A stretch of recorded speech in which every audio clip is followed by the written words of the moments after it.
Double Busters! Hi, I'm Anthony. I can't really say this out loud, but I'm a daily worker. I live in an old wooden apartment downtown, and my life is far from anything extravagant. In other words, yes, I'm a low-class citizen. But such a person like me has a fiancée. Her name's Sherry, and a friend of mine introduced me to her about 6 months ago. She never minded being together with a poor man like me, and she even accepted being my bride. And so, to give her the happiest life I can offer, I worked hard at my job as a construction worker. One day, it started to rain, and my work was finished by lunchtime. It's raining, huh? Maybe I should head to a cafe every once in a while for tea or coffee. For the first time in a while, I wandered around the bustling district of central downtown, and made my way into a cafe. I knew downtown cafes were fashionable. Today, I'ma treat myself to something sweet. I'd imagine I would go to this cafe with Sherry in the near future. Needless to say, there are lots of couples here. I'm the only single guy, it seems. As I enjoyed a slice of cake filled with whipped cream, I had a look around the place. 2 familiar women caught my eye. Gah, this cake's awesome! I can literally feel my blood sugar rising! Wait, that's Sherry, isn't it? She seemed to be enjoying a conversation with an older woman. At her side were a bunch of shopping bags. She must have gone shopping with her mother. I always thought my girlfriend would stand out even in a fashionable place like this. I work a day job in construction with lots of other guys, so even in this pleasant atmosphere, I was quickly infatuated by the beauty of my Sherry. But in front of her was her mother, whom I'd never met, and I was unsure of how to introduce myself.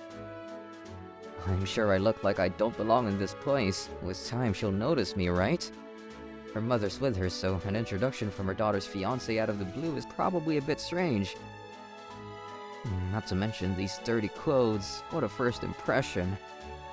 So Sherry and her mother Sheila were talking in a good mood. Seems like Sherry didn't notice me, so I kept on watching them as I ate my cake. I tried to eavesdrop on what I could occasionally hear. Mom, I'm gonna wear my new dress at that celebrity matchmaking party in a few days. You look so pretty. I hope you'll find someone nice. I'm rooting for you. By the way, you broke up, right? With that dirty construction worker of whom you showed me a photo? Oh, you're so nosy, Mom. I dumped him. My friend really wanted me to be with him. That's all. I thought so. No way my daughter would willingly go out with a lowlife like that. Definitely a construction worker. If word got out that you were together with him, celebrity matchmaking would be out of the window for sure. For real, but I'm no monster, so I'll let him have a good taste of sappy happiness. I'm counting on you. Enough of that. Let's finish up this avocado cream pie. Yeah, you find more delicious things with every passing day. Seems like they're having fun, but what are they talking about? A celebrity matchmaking party? Is the avocado cream pie that good? But more to the point, I'm worried about this party. Seriously though, men have to be chosen by their money. I knew he didn't have that much money by the time we first met, but I didn't think he'd be that much on the breadline. Our dates are always walking alongside the river, and our meals are always consisting of cheap pizza. That's why I told you, dear. The world runs on money. Sorry, Mom. I'll listen to anything you say from now on. And I'll find that special someone at this party full of scions. Now hold on a goddamn second! Without even thinking, I charged towards their table. The force of my movement got whipped cream on my clothes. But who gives a shit anymore? Anthony? What? Who? You don't mean that construction guy? What's all this about a party full of science? What do you mean by special someone? You told me that I was your special someone! And what are you doing here? Work finished early today, and what the hell did I just uncover when I simply walked into a cafe near where I worked? What do you think you're doing? And more to the point, could you not get any closer with those dirty clothes of yours? Oh, enough with that silly mouth of yours. I just remembered something important to do. My new car's being delivered. You're not fooling me! You don't even have a driver's license! Plus, who the hell forgets about the delivery of their new car? Let's go, Mom. Sherry and her mother quickly got into a taxi, and as though they were fleeing a crime scene, they disappeared. What should have been a date by myself was something nice and sweet. This is literally hell! I shouted as I ran out of the cafe with whipped cream on my work clothes. Under the overcast sky, I went home with a wish to forget all about today. The next day, an unexpected turn of events. To my surprise, both Sherry and her mother Sheila paid me a visit. Oh, Sherry and Mrs. Lopez, to what do I owe this pleasure? I was a bit unstable yesterday with my feelings, and, well... The two of them just stood apologetically for only a brief distance. Then, Sheila opened her mouth. I must ask you to break up with my daughter. Wait, what? What do you mean? We're engaged to be married, you know? About that, did we really become engaged? The heck are you saying? You gracefully accepted my proposal for marriage, did you not? Well, that's true. Maybe I did say that I'd marry you, but I never thought we were for real. Hey, of course I was for real, stupid! More to the point, you don't have any money at all, do you, Anthony? I don't like your kind of lifestyle anymore, actually. Stop with the bullshit! You told me you love me, even with my lifestyle! Yeah, I guess that's what I thought at the time. But it wasn't really that I regretted it, but rather, Mom told me something good when I went for some advice. Do you even have any knowledge of what exactly you're saying? If I may, in a nutshell, Sherry will not be marrying you, dear. We're planning well so that she'll never have any trouble with money, you see. You can't expect me to just accept that when it's so out of left field. Oh my goodness! You don't know when to quit, do you? So freaking annoying. I was keeping everything to myself for your sake, but I've had it. Why do I have to marry this stupid, unappreciated schmuck anyway? Ugh, that's blunt. That's too blunt, Sherry. Well, the message has been sent. She isn't interested in a beggarly construction slime bag like you. Man up and give in. It seems that Sherry was quite the cheating queen, as she'd previously told many guys she'd marry them, and then turned the whole story on its head. I'm so ashamed of myself to have proposed to such a slut unbeknownst to her true colors. But my pride forbade me from simply giving in without putting up a fight.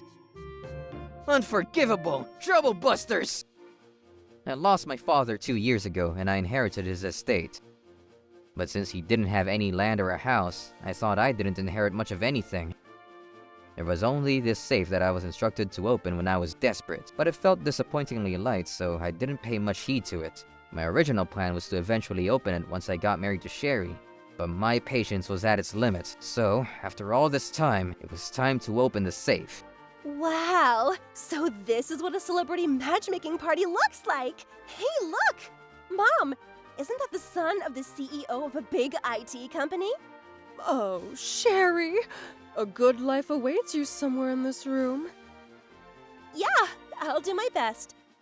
Hey, don't you think that man in the striped suit looks handsome? But he seems familiar. Is this Destiny?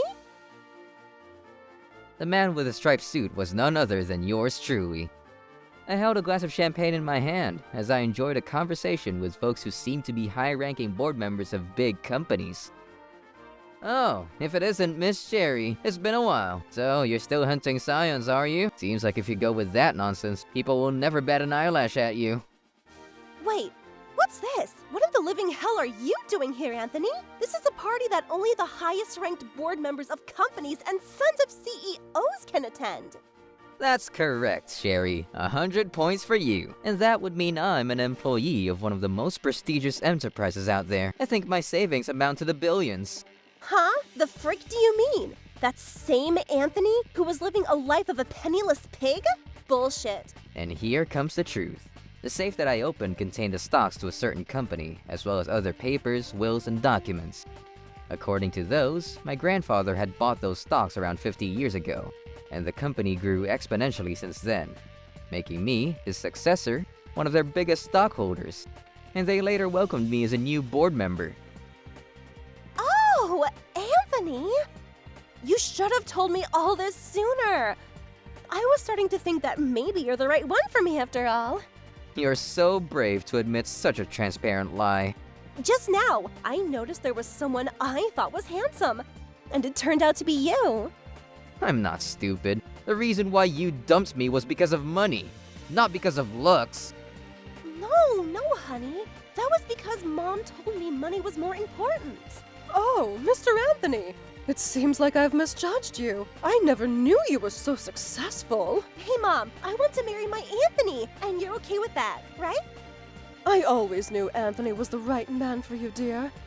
I just wanted to see how you felt. Enough with the negative IQ, both of you! Anthony, I think we can make things work. Let's start over, please? I wish to ask you to reconsider, too. You'll do that, won't you? Our Sherry is a beautiful gem, and her personality is golden as well. Right at that moment, Sherry's father, Kenneth, came to us. Good evening, sir. I heard you're taking care of my daughter, Sherry. Nice to meet you. Yes, I was once quite close with your beautiful daughter. The fact that you're gracing us with your presence at this party must mean you're quite a successful lad. May I just say I'm so happy. I guess. Hold on, Dad. It's all right, dear.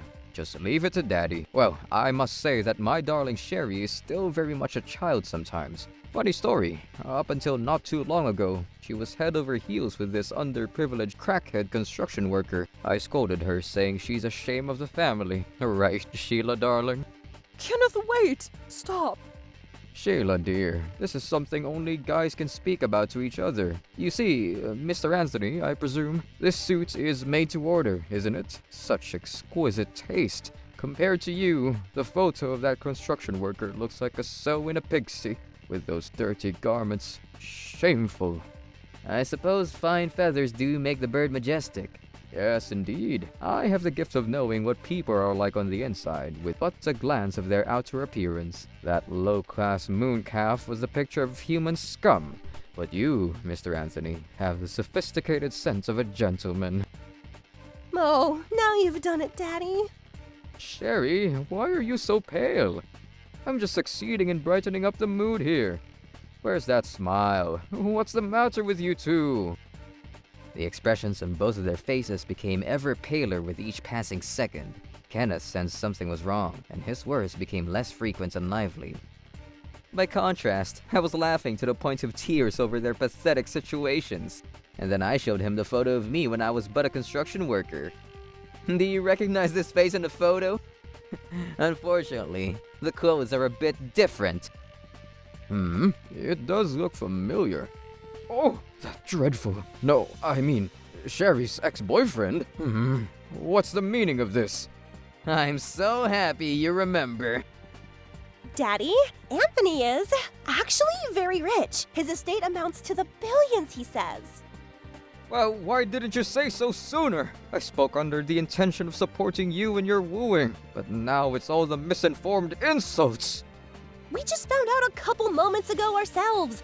Pleaded with him to reconsider starting over with me, and then you came along and ruined everything. Oh, honey, if you hadn't come over here, Mr. Anthony was this close to reconsidering. Like frick I was going to, god damn it! Call me a crackhead, a mooncalf, or anything else, but I'm gonna continue working as a construction worker. Unlike you chowderheads who condescend to that, I love this job! Thanks for making this party such a wonderful one. I'll see you! Wait a second! I paid no heed to the 3 idiots who tried to stop me, and left. Thanks to the disaster with Sherry, I was able to discover my father's estate. And by inheriting it all, I was able to become the board member of an elite enterprise.